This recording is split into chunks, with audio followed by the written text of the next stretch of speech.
Okay, I'm back now, and I'm going to show you how to install custom firmware on your PSP now that you have your Magic Memory Stick and Pandora's battery. You're going to want to take out, make sure there's no battery in there, pop out your memory stick, just like I did. Can't really see it that well. There you go. And as you can see, I have the 32 megabyte one that came with my PSP, 512 megabyte one which I put in the case for protection because it's magic, and the 2 gig one which I put my games on. Now what you're gonna do is take the magic one,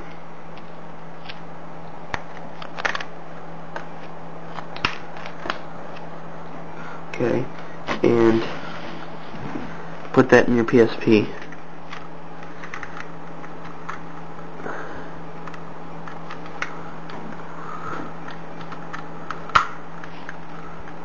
Okay. Once it's in your PSP, you can then flip it over and take your Pandora battery, which I suggest you tape up because it might fall apart inside the system and that will be a pain. Now, warning, I should have said this in the other video, but making your own Pandora battery out of a battery you have will basically only leave it for use for being a Pandora battery, if that made any sense at all. Once you've turned it into a Pandora battery, you have no other battery now. So this, you might need to go out and buy another one. So I have this one just for Pandora, and I bought this one to play games with. So let me just put another piece of tape on this battery. Seems to be a little unsturdy. Sorry for the finger on the cam there. Alright. Okay. Now, putting the battery inside the PSP with the Magic Memory Stick will make it auto start itself. So, you want to make sure, I'm going to see if I can do this pretty fast. So I'm going to put this wristband on so I can hold it in without making it fall. So, like this, like that, flip it over, and auto start my PSP, and it's going to boot it into recovery mode. You see that? So now we have our Pandora battery in, and we have the Magic Memory Stick in. So now this version is custom firmware version 3.80 M33-5, and you can't really see the screen that well, but the first option right about where the tip of my fingernail is, it says press X to install 3.80 M33. Want to click that? It'll take about 2 minutes because it's going to go all the way down the screen with options saying like flashing files and stuff.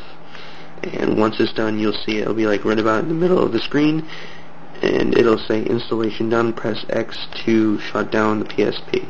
Do that, and you have a custom firmware installed. Okay, so the only thing that you're going to need to do when you first install your custom firmware on your PSP, you're going to boot it up, and you're probably just going to have to change the nickname for it. Go down and change the nickname because it has a nickname of the kid that, or person who had it before us. So, but if you ever do, now that you have a custom firmware, you can play ripped UMD games on your PSP. I'll show you. I'll make another video for that too. But what you're going to want to do is you need to do some settings in the recovery mode. I'll show you how to go into recovery mode right now, even though it doesn't really pertain to the object.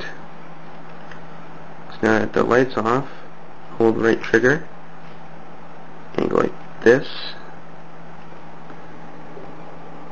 Say it booted into recovery mode, and you're going to go down to configuration, X, go to UMD mode, and make it so that it's M33 driver, no UMD.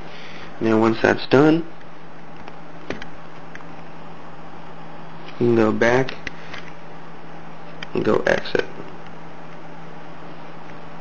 Now you have that. Go watch my other videos, which will be posted pretty darn soon, and how to do hacks and stuff. I can show you right now, and it's pretty cool.